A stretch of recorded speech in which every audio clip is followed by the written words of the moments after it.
16 de junho. Começa agora o programa A Hora e a Vez da Pequena Empresa. Confira no programa de hoje.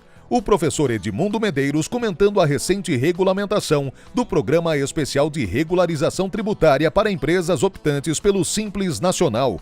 E nesta semana o presidente do Simp, Joseph Cury, recebe o advogado especialista em licitação, Antônio Henrique Gabriel, que falou sobre o mercado de licitação para micro e pequenas empresas. Estamos no ar.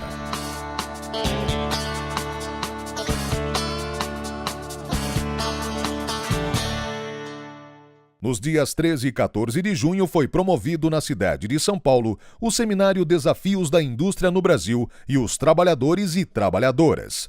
O evento foi organizado pelo Instituto Trabalho, Indústria e Desenvolvimento e contou com a importante participação do Simp. Participaram dirigentes e assessores sindicais dos ramos químico, metalúrgico, construção civil, alimentação, entre outros.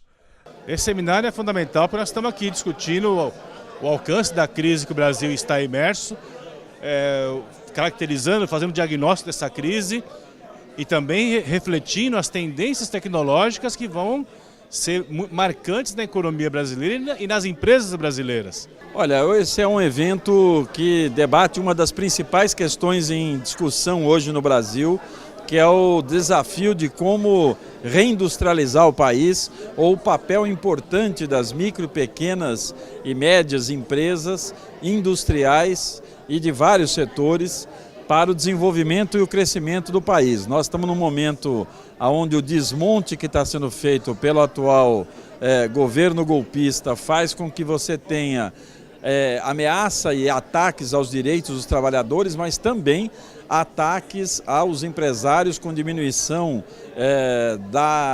dos valores de crédito, com diminuição do papel do Estado para incentivar as micro e pequenas empresas. O que nós temos hoje é uma situação bastante preocupante e o número que mais demonstra isso é a diminuição do PIB e a diminuição da participação da indústria no PIB. E esse seminário é para que exatamente a gente discuta junto trabalhadores, micros e pequenos empresários, né? E o Simp para nós é muito importante nesse evento, como também administradores públicos, porque entendemos que trabalhadores, micros empresários e também a administração pública é fundamental para que a gente possa discutir o futuro do trabalho. Discutir a indústria 4.0, mas não só também nas empresas grandes, nas pequenas empresas, naqueles trabalhadores que estão à mercê do mercado de trabalho e aqueles que já estão no mercado de trabalho, mas estão com perigo de perder o emprego. Então esse debate é fundamental para que nós possamos traçar uma política que possa fazer com que o Brasil tenha uma política industrial que hoje não tem. Esse evento é importante para esclarecer essas lideranças dos trabalhadores, né, dos desafios que nós estamos enfrentando agora no setor industrial brasileiro. E nós estamos passando um momento de grave crise no setor industrial, que não existe uma política de incentivo à industrialização. Ao contrário, nós temos uma política de incentivo à importação e à desindustrialização. Então é importante que os trabalhadores, como atores nesse processo, tenham sua voz ativa e faça as coisas acontecerem para que possamos novamente reativar o setor industrial e gerar empregos no país. O ramo químico hoje representa 10 setores, incluindo o petróleo, incluindo minério, papel, plástico, cosmético e por aí vai. A importância de estar aqui hoje, ontem e hoje, fazendo esse debate, contribuindo para esse debate, é porque nós precisamos encontrar saída para essa conjuntura, nós precisamos discutir o mundo do trabalho, discutir o mundo do pequeno e médio empresário, e é isso que está acontecendo aqui, né? Encontrar alternativas para enfrentar essa conjuntura que o Brasil atravessa hoje, e nós temos muita contribuição e muitas ferramentas para dar continuidade a esse debate aqui.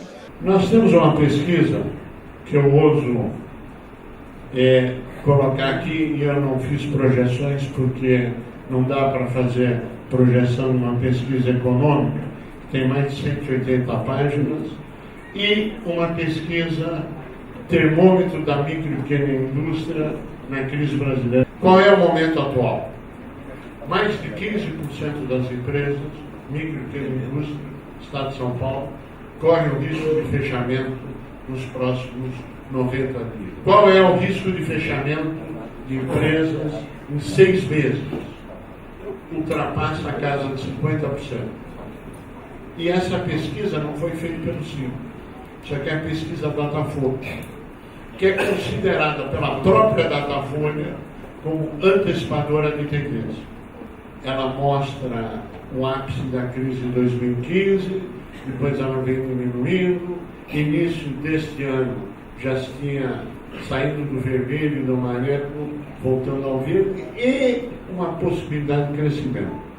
Infelizmente, maio deste ano, voltamos ao sinal amarelo, de acordo com a pesquisa Datafolha. A indústria tem que fazer o quê? Ela não consegue sobreviver. Nós estamos falando de indústria 4.0. Nós não conseguimos investir R$1 para manter a empresa aberta. E não é choradeira que nós vamos trazer aqui, não. Nós vamos trazer o R$4, e nós estamos hoje numa encruzilhada extremamente séria no nosso país. E a decisão é da sociedade. Nós somos um pedaço da sociedade.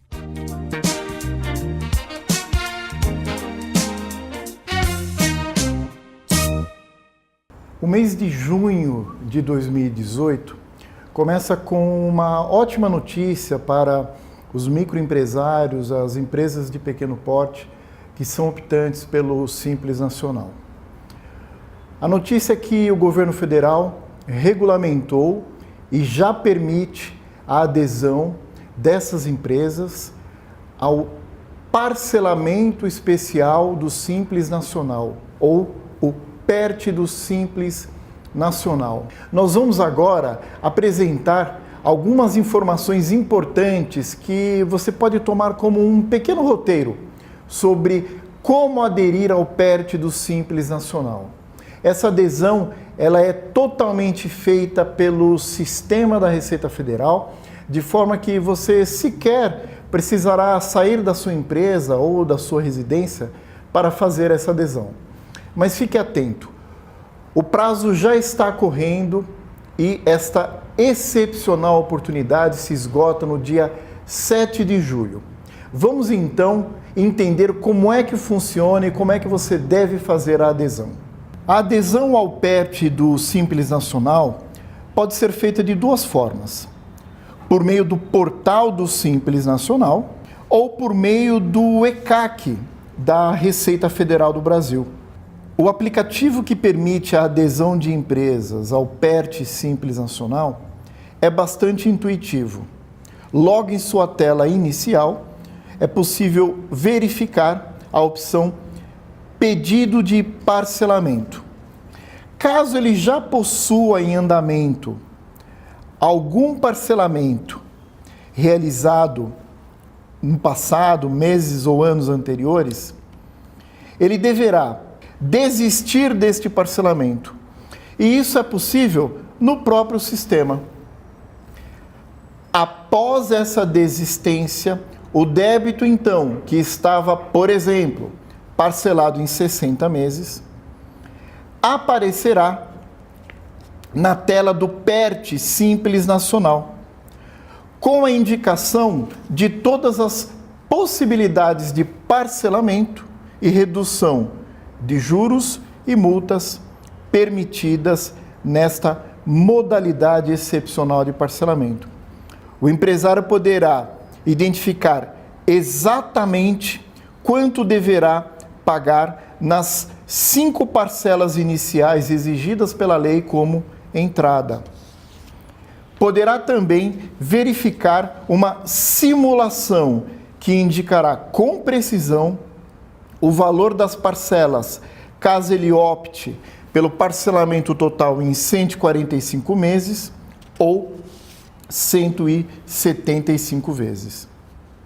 Após fazer a adesão ao PERT Simples Nacional, o sistema da Receita Federal indicará em uma tabela todos os débitos que foram incluídos e o saldo total, que será gradativamente reduzido conforme, ao longo dos anos, o parcelamento PERT Simples Nacional for sendo liquidado. Não deixe, portanto, para aderir ao parcelamento do PERT Simples Nacional na última hora.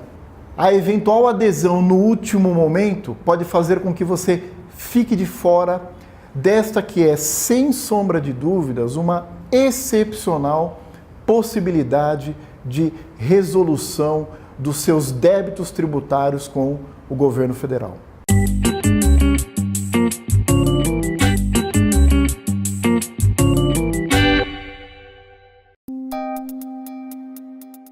Entrevista da semana.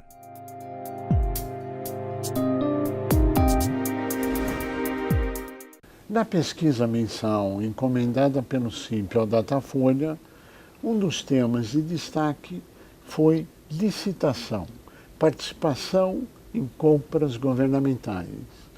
Para falar sobre o tema, nós recebemos hoje nos nossos estúdios o Dr. Antônio Henrique Gabriel, que é especialista no tema. É um prazer tê-lo conosco. A honra é toda minha, obrigado pelo convite, é uma honra estar aqui num público tão seleto. Prazer é nosso.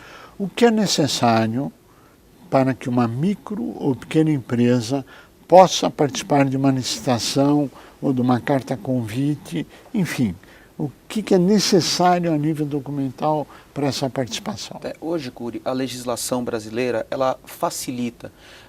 Existe até um capítulo na lei de empresas de pequeno porte e microempresas que é do acesso ao mercado. Então, o poder público tem que viabilizar o acesso ao mercado desse segmento. Então, essas empresas, elas vão participar das licitações apresentando os documentos de habilitação, que Constituição, registro na junta comercial, documentos fiscais, certidões negativas de débito, mas a lei diz que caso essas entidades tenham algum débito, alguma dificuldade em apresentar esses documentos, ela poderá fazê-lo em momento posterior, quando da contratação. Não só isso, a lei facilita que essas empresas sejam contratadas para compras de até R$80 mil, no valor específico só para elas. Elas disputam a licitação somente entre elas.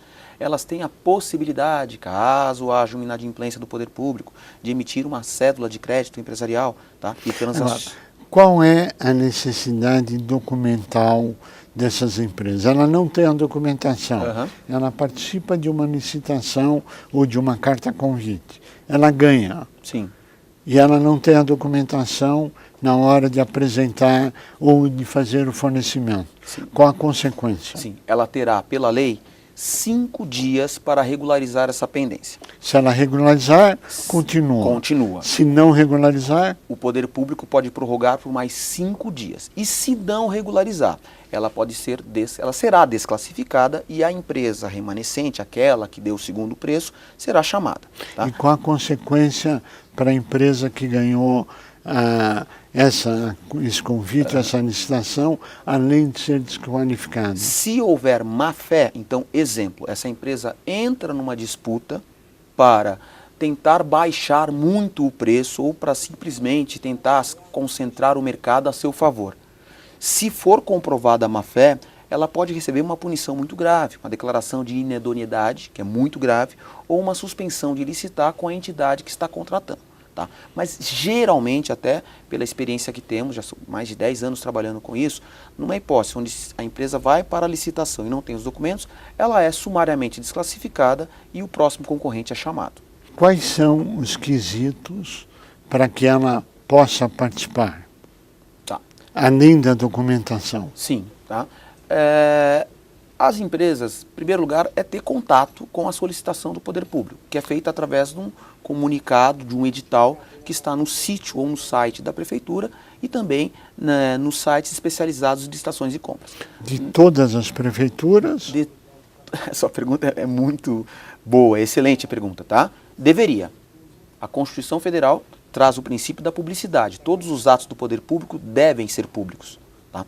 Então, geralmente, esses atos estão no site da prefeitura ou no sítio da prefeitura. Tá? É a forma mais adequada de você saber. Mas tem prefeituras que, por incrível que pareça, a Cury ainda não tem um site. Então, você tem que garimpar, e tem empresas especializadas que fazem isso, os diários oficiais do Estado, ou diários oficiais da União, onde tem o aviso de licitação dessas empresas. Nesse aviso de licitação, geralmente tem um link ou tem o local onde você retira o edital. E no edital tem os requisitos. Requisitos de habilitação. Como eu havia falado antes, a empresa tem que provar que ela existe, que ela está registrada em algum órgão, que existe pertinência temática entre o objeto que ela executa com a licitação. Se eu estou comprando, por exemplo, material escolar, a empresa não pode ser locadora de veículos. Tá? Além disso, requisitos tributários. A empresa não pode ter pendências com a União, nem com a Fazenda Estadual e com a Fazenda Municipal. Tá? Certidões negativas, tá? De débitos trabalhistas, pendências com a Justiça do Trabalho, não empregar mão de obra de menor. E outros requisitos que a entidade pode, por exemplo, colocar no edital. Não ser suspensa pelaquela entidade que está licitando, ou não ter nenhuma punição. E aí onde acontece o direcionamento das licitações? Pergunta excelente, Guri, tá? Eu acredito, tá, que o país esteja mudando. E, infelizmente, né, algumas práticas dessa aconteceram e ainda acontecem. Tá? Na elaboração dos termos de referência, na elaboração dos editais. Sim, é verdade, Guri. Isso acontece e a imprensa está aí para dizer. Tá? Então, quando se... Pois não? Não. Tá? Então, quando se elabora o edital de licitação, tá, às vezes... pode-se ter, por desconhecimento ou por má fé, esse direcionamento de concentrar isso para um grupo, para um mercado ou para um determinado segmento. Porém, detectado isso pelos órgãos de controle, Tribunal de Contas e Ministério Público, a punição é gravíssima. Sem dúvida. Gravíssima. Sem gravíssima, dúvida. Tá? Sem dúvida. Empresa... Agora, quando se fala de licitação, é uma opção para a maioria das empresas que hoje não vendem ao poder público. Sim. É isso? Sim. Tá? Estamos ainda em crise. O país está em crise. O país está em crise. Né? O país está em crise. E para o setor empresarial, ter uma diversidade, um mix do seu faturamento, isso pode ser uma oportunidade. Sobretudo para quem é do segmento, né? De pequeno, de micro. Né? Fornecer para o poder público pode ser uma oportunidade de você ter um faturamento adicional. Tá? Não só contar com o setor privado. O setor público ele tem necessidades que não vão acabar nunca. Ele precisa contratar coisas, comprar coisas e ter insumos. Então essas necessidades podem ser oportunidades para o segmento que hoje apresenta um momento difícil. Né? Agora, como é que o empresário que hoje já vive sérias dificuldades, até pela economia, por tudo que está acontecendo, tem a certeza que ele vai receber esse dinheiro? Quais são as cautelas que ele deve tomar? Perfeito, tá? Pergunta excelente, pertinente e extremamente adequada. Tá? Quando o edital de licitação é expedido, existe uma indicação da fonte de recurso, ou seja, quem vai pagar aquela futura despesa. E vou mais além. Né?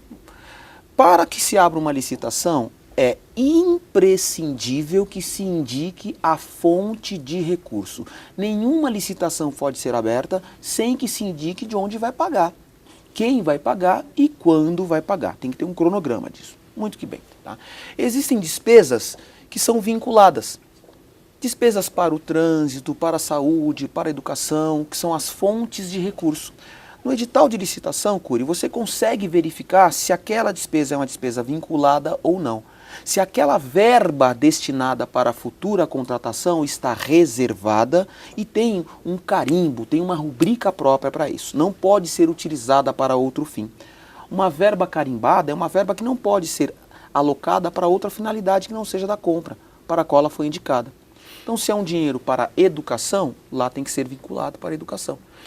O governo não pode tirar o dinheiro da educação e colocar, por exemplo, no Ministério da Defesa, por mais que estejamos num momento muito grave de segurança. Agora, além disso, mesmo com todas essas cautelas, existem problemas no recebimento após o fornecimento. Sim. Como que o empresário consegue saber disso antes dele vender o produto? Porque se ele já está num momento difícil, ele passa a vender ao governo, seja ele municipal, seja ele estadual, seja ao nível que for, ou mesmo federal, e não recebe, nós estamos levando à insolvência da empresa. Ela quebra porque não tem crédito hoje, não tem onde buscar isso.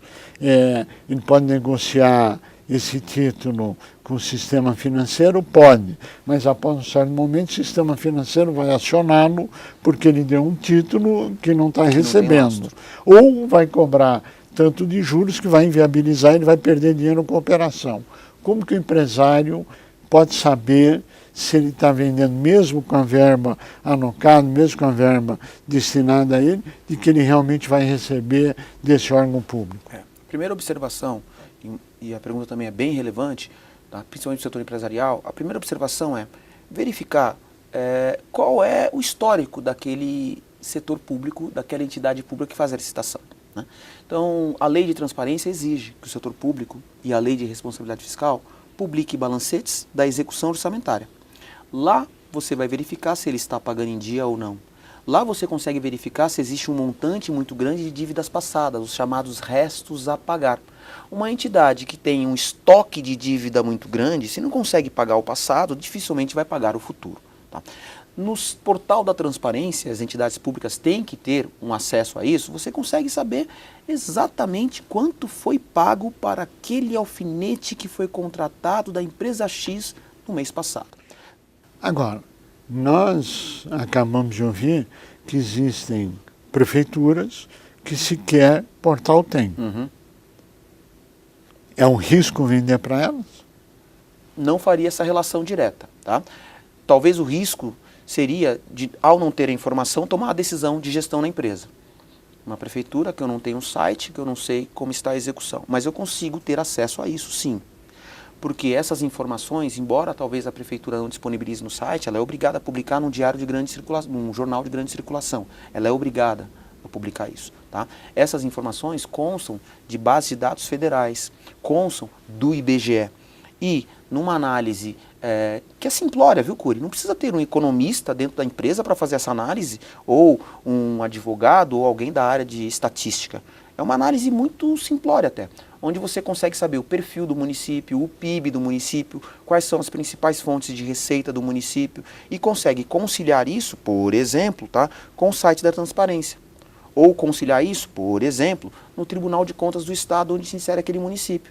E lá você, colocando o nome do município, você consegue saber se tem muitos contratos que foram julgados irregular, se teve muitos problemas na justiça com relação a isso. Então é como se fosse um site de reclamação do consumidor, ou seja, você que vai fornecer para o poder público, você é empresário, você tem que fazer essa cautela. Ou seja, uma opção onde você pode ampliar suas vendas, mas com cautela. Com cautela sempre, tá? Com cautela sempre, porque toda oportunidade de receita envolve um risco, quer seja no setor público, quer seja no setor privado, né? Grandes retornos financeiros envolvem grandes riscos financeiros no setor privado. No setor público também existe esse risco, tá? A cada dia que passa, a legislação está mais rigorosa, a legislação está mais aperfeiçoada com relação a isso. Então, por exemplo, no ano eleitoral, tá? Aquele que está deixando o cargo não pode assumir contratações sem dinheiro em caixa. A lei de responsabilidade fiscal não permite isso. Isso é uma garantia para o empresário. E que é importante. Sem sombra de dúvida. Eu me lembro de uma situação de um determinado município em que eu trabalhei, em que nós fizemos uma licitação para comprar motores de polpa para barcos que iam salvar pessoas. E ninguém quis vender. Por quê? Porque era uma disputa eleitoral e não sabia o que ia acontecer na próxima gestão e não tivemos uma pessoa, uma empresa que quis fornecer. Hoje isso já é mais rigoroso, tá? Já é mais moderno, já está atualizado e o empresário tem uma certa garantia com relação a isso. Envolve risco? Sem sombra de dúvida, mas uma garantia maior. Antônio Gabriel, nós chegamos ao final do nosso tempo, agradecemos a sua participação, seus esclarecimentos, e desejamos a todos que possam vender ao poder público, que possam fazer negócio, que se assessorem de profissionais, até para evitar perdas e cair num precatório para receber anos e anos depois. Mas com as cautelas necessárias, é um mercado importante e são oportunidades de negócio. A você que esteve conosco, o nosso mais profundo agradecimento, com a certeza que estaremos juntos na semana que vem. Até lá!